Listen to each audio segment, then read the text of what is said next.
जी नाज़रीन, ब्रेक के बाद आपको खुशामदीद कहते हैं। आज इस्लामाबाद हाई कोर्ट के चीफ जस्टिस जनाब अतर मिनुल्लाह ने लापता अफराद को बाजियाब कराने का हुक्म दिया और कहा है कि अगर लापता अफराद बाजियाब ना हुए तो वज़ीर आज़म पाकिस्तान को भी तलब किया जा सकता है। अब इस पर अटारनी जनरल ने डिप्टी अटारनी जनरल ने यह कहा कि 8400 अफराद में से अभी तक 600 लोग लापता हैं और इतला दिए हैं कि मोहम्मद एजेंसी के अंदर बहुत सारे लापता अफराद जो गुज़श्ता सालों में थे अपने घरों को वापस लौटे हैं। बलूचिस्तान के अंदर भी ऐसी इतलात हैं कि लापता अफराद अपने घरों को वापस आए हैं। नसरुल्लाह मलिक साहब ने हमें ज्वाइन किया, सीनियर तजियाकार, उनसे पूछेंगे। नसरुल्लाह साहब, ये बताइएगा कि लापता अफराद के हवाले से अदालतों में बहुत सारे केसेस बड़े अरसे से ज़ेर समात हैं और इस हवाले से हर बार अदालत हुक्म देती है, लेकिन इस मामले में कोई पेश रफ्त क्यों नहीं हो पाती? देखिए, मैं समझता हूँ ये पाकिस्तान का एक बड़ा पुराना इशू है।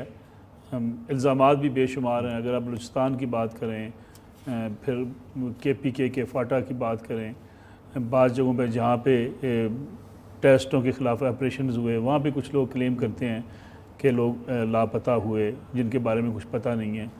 बलूचिस्तान के हवाले से बहुत बात की जाती है। बहुत से ऐसे लोग हैं कि जो अज़ खुद उन तंजीमों के साथ चले गए कि जो एंटी स्टेट थी, जिनके बारे में बाहर से कुछ लोग बैठे हुए उनको कंट्रोल कर रहे थे, मुसल्लह तंजीमों के साथ चले गए। बलूचिस्तान में ऐसे बहुत सारे वाक़यात हैं, बड़ी कम्प्लेक्स सूरत हाल है। लेकिन इसके साथ साथ मैं समझता हूँ कि पाकिस्तान की सिक्योरिटी एजेंसीज़, लॉ इन्फोर्समेंट जो इदारे हैं, उनका काम है कि हर हाल में लोगों को सामने लाया जाए। अगर कुछ लोग जो हैं, जैसे कि इल्ज़ामात लगाए जाते हैं कि जी अगर किसी इदारे के पास कोई है या किसी को गिरफ़्तार किया गया है तो उसका एक प्रॉपर एक तरीक़ाकार मौजूद है, जिसके ख़िलाफ़ भी कोई इल्ज़ाम है उसे कोर्ट में पेश किया जाना चाहिए। लेकिन कुछ लोग ऐसे हैं जैसे कि कई साल पहले पाकिस्तान के एक शख्स जो है वो बाहर कहीं लापता हो गए, तो यहाँ इल्ज़ामात लगते रहे जी कि उनको पाकिस्तान में कहीं वो गायब कर दिए गए हैं, लेकिन वो मुल्क के अंदर मौजूद नहीं। जैसे आमना जंजू एक अरसे से तहरीक चला रही है। बहुत से ऐसे वाक़यात हैं जिनमें सदाकत भी नहीं है इल्ज़ामात की। एक लाहौर के एक जानने वाले थे, वो यहाँ से लापता हुए लोग, उनके ऊपर बड़े इल्ज़ामात लगते रहे कि किसी ने पकड़ लिया होगा, किसी ने अगवा कर लिया होगा। लेकिन बड़े अरसे के बाद जाके पता चला कि वो अपने पीर साहब के कहने पे 5 साल के लिए ख़ुद जो है एक वो ऐसी जगह पे चले गए थे जहाँ उन्होंने ये तय कर लिया था कि मैंने किसी के साथ अपना घर वालों से रब्ता नहीं करना। तो फिर वो एजेंसीज, तमाम पुलिस बड़े परेशान रहे। 5 साल के बाद वो ख़ुद जब वापस आ गए तो पता चला कि वो अपनी मर्ज़ी से गए थे। लेकिन इससे कम अज़ कम उन चीज़ों को बरीजुमा नहीं करार दिया जा सकता, ना पुलिस को, ना कानून नाफिज करने वाले इदारों को, ना सिक्योरिटी इदारों को।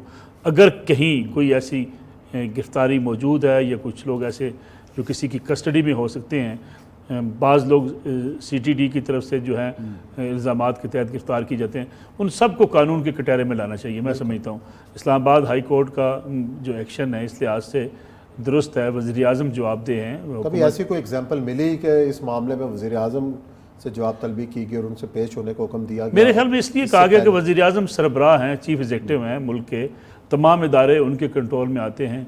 अगर आप बजाय इसके कि आप इदारों को जो है वो मुर्द इल्ज़ाम ठहराएँ, जो असल सरबराह हैं चीफ एग्जीक्यूटिव, उनको चाहिए कि वो कार्रवाई भी करें, उनको चाहिए वो तहकीकात भी करवाएँ। और ख़ास तौर पे इस बात को मेरे ख़्याल में पाकिस्तान में ख़त्म होना चाहिए और ये बिल्कुल क्लियर हो जाना चाहिए कि अगर किसी को इल्ज़ाम है तो उसे उस इल्ज़ाम के तहत गिरफ़्तार किया जाए। अगर कोई किसी ऐसी सरगर्मी में मुलव्वस है वो पब्लिक के सामने लाई जाए और उसे भी कोर्ट कचहरी में और अदालत में ला के सामने पेश किया जाए। मेरे ख्याल में इस तरफ खासी पेशरफ्त हुई है। अगर आप पिछले 1-2 सालों को देखें तो मेरे ख्याल में अब शायद उतनी शिकायत भी नहीं है। बलूचिस्तान से जो लोगों की शिकायत थी, अब आपको अंदाज़ा है कि उसमें भी बहुत बड़ी तादाद में कमी हुई है कि लोग उस तरीके से अब ना आपको प्रोटेस्ट नज़र आता है, ना लोगों की शिकायत नज़र आती हैं। लेकिन अगेन मैं कहूँगा कि इस्लामाबाद हाई कोर्ट के इस फैसले को कोई नेगेटिव लेने के बजाय वज़ीर आज़म को चाहिए कि वो तमाम इदारों को ऑन बोर्ड भी करें और अगर किसी के पास कोई ऐसा शख्स मौजूद है जिसके ऊपर कुछ इल्ज़ाम है उसे मैं समझता हूँ अदालत में पेश किया जाए उसकी जो सरजनिश। लेकिन मामला ये है नसरुल्लाह साहब कि पहले कमीशन भी बनते रहे लापता अफराद के बाद से मुतालिक, लेकिन कोई रिपोर्टें सामने नहीं आती।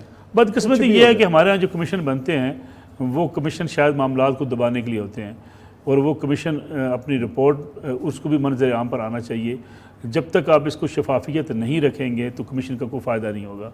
तो मेरे ख्याल में शफाफियत के साथ आगे बढ़ने की ज़रूरत है।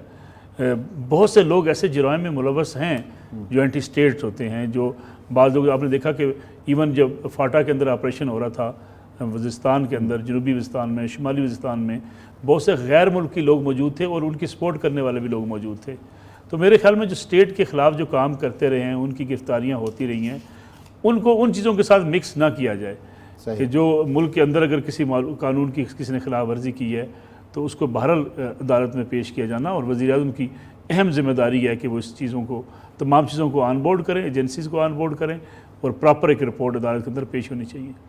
चलें जी, देखते हैं क्या होता है। और जो chief justice Islamabad high court का फ़ैसला है जिसमें उन्होंने बाजियाबी का हुक्म दिया है, इस पर क्या पेशरफ्त होती है, और जो लापता अफराद एक अरसे से कहीं जहाँ भी हैं अपने घरों को किस तरीके से लौटते हैं, इसका इंतज़ार रहेगा। इसी नोट के साथ प्रोग्राम का वक्त ख़त्म होता है। कल इंशाल्लाह फिर मिलेंगे नए मौज़ूआत के साथ। अपना बहुत ख्याल रखिएगा। अल्लाह हाफ़िज़।